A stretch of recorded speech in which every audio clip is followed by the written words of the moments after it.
Right, okay, Bridget Christie. What I would say before we get into the video itself, I've got a couple of thoughts about her name. Oh yes. Now, her name, it's not very funny, is it? But I think it's got great potential. I think with a couple of little tweaks, you can have something very, very funny there. I was thinking option number 1, Budget Christie. Oh yeah. Yeah, she could come out on stage and she could say, "I'm Budget Christie. The promoter couldn't afford the full price Christie." Mm-hmm. Yeah, and then that's just a little something warmer.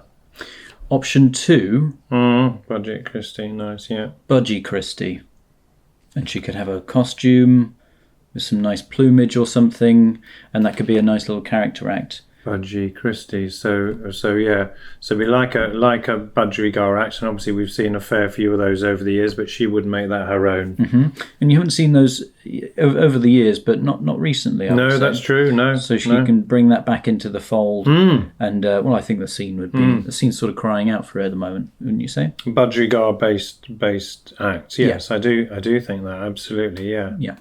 Do they go down? Are they the ones that go down coal mines, or is that canaries? Both, I think. You ready? Let's go.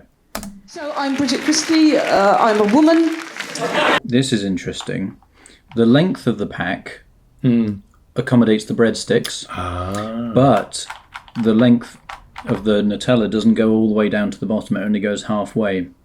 Oh, in order that you can reach all of the Nutella with the that's limited length of breadstick. That is a benefit that I hadn't actually considered. So, is there a metaphor here for stand-up comedy?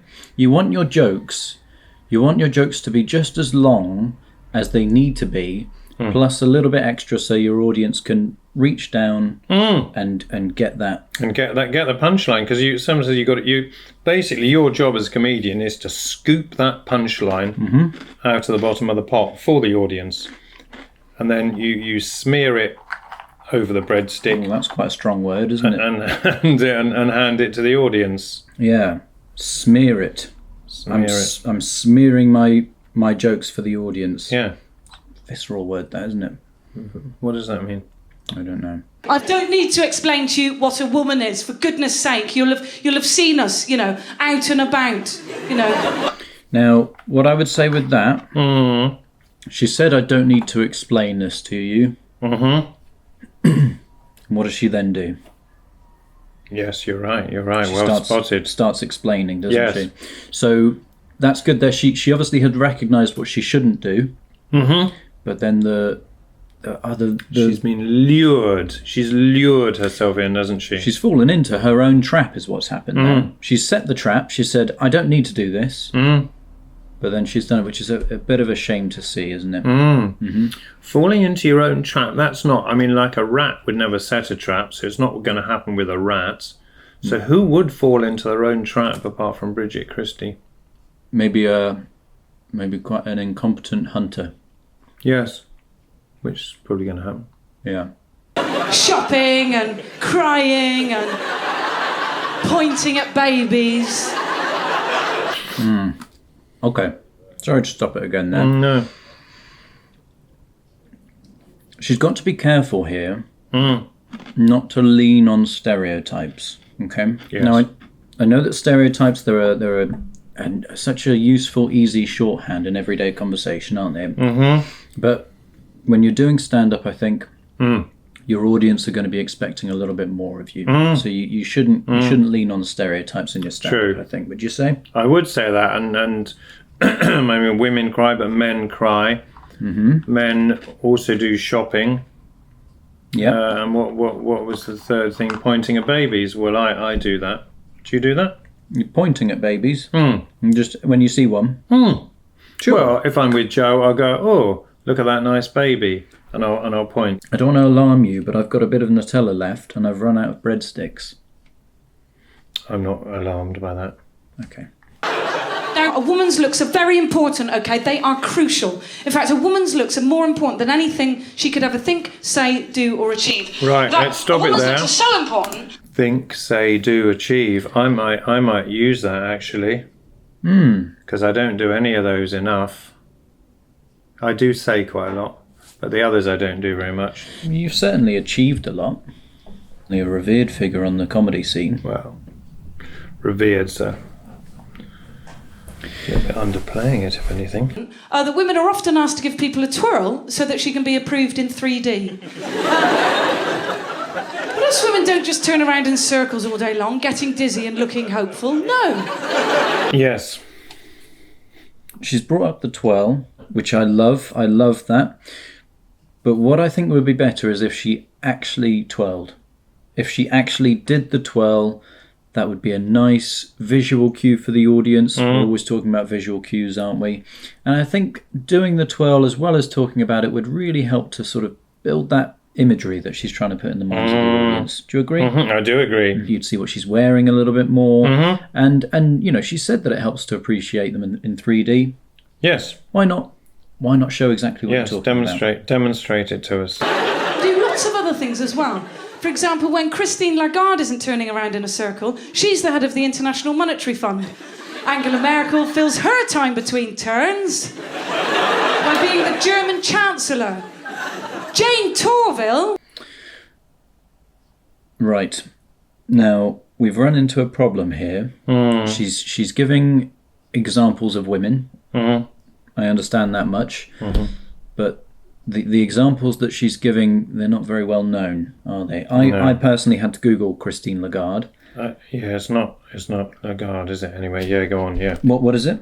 Well, I think she means Christina Aguilera, who was in the IMF, to be fair, but it's an American indie band, so right. She got a little bit confused there. But well, that happens, but that illustrates my point even further. Then I think what I would say is I had to Google that name.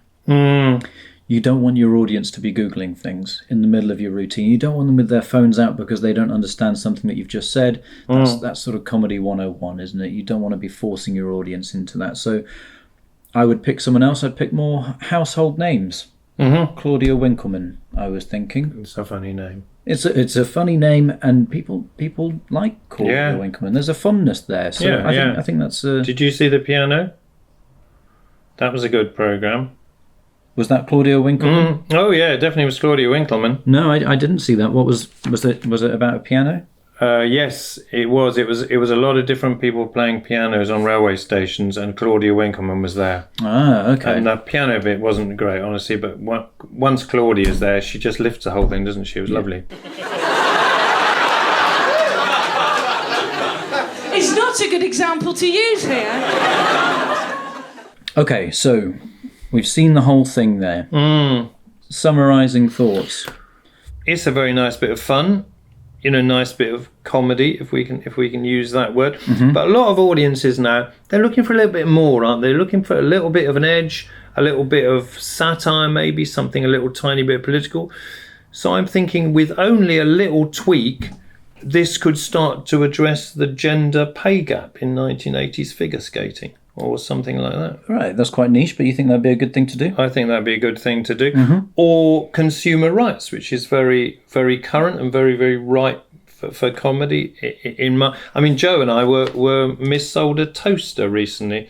Did I tell you about that? Yes, you did. Yeah. Yeah. No, we were missold a toaster. Not honestly, it was absolutely ridiculous, and I'm fuming about it. I'm thinking of thinking of going to the small claims court because it's quite an expensive toaster. And does it toast? No. Yeah. Well, obviously it toasts. A toaster. Yeah. Oh, okay. But so what was the problem with the toaster then? If it toasts. No, it toasts fine. There's no problem with that. Well, the problem is that they told us that it was an electric, a sort of electrically powered SUV.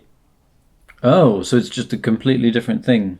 Completely different thing. So we got into it. I say got into it. We tried, and obviously it's far too small, and it quickly became apparent that it wasn't an SUV. It was a toaster. And so egregious bit of mis-selling. That trip was off, wasn't it? Camping trip was cancelled, and we just stayed at home eating toast. It's not a weekend, is it? All right, well, we will leave that there for today. And if you've got any recommendations for other comedians that you would like us to review, give constructive feedback on, then comment down below and let us know. This could be one of your routines or a comedian that you like. Thank you very much for watching. See you next time.